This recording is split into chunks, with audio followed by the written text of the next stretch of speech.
I'm making some creme brulee, and in my saucepan I have a quart of heavy whipping cream. I have it on medium heat, and I'm just going to bring it up to a boil and then turn it off and let it cool for 15 minutes. The cream is just coming to a low boil, so I'm going to turn off the heat. To the cream, I'm going to add 1 teaspoon of vanilla, and I'm going to let this sit for 15 minutes. In my bowl, I have a half a cup of sugar and 6 egg yolks. I'm going to mix it with my hand mixer until it gets kind of pale yellow in color. You can see that the color of the egg yolk and sugar is becoming a pale yellow. That's what you want. Slowly start adding the cream to the egg mixture, a little at a time.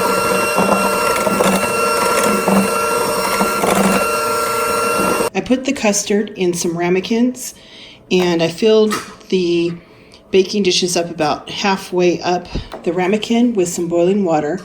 They're going into a 325 preheated oven for 40 to 45 minutes. After 45 minutes, I took them out of the oven, let them cool a little bit on a cooling rack, and into the fridge for at least 2 hours. Longer's better.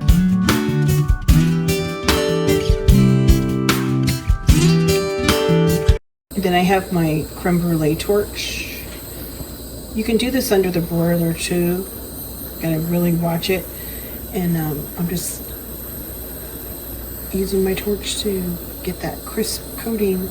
After you do the torch on the top, it gets like a really crispy sugar coating, and you can hear it when you break through.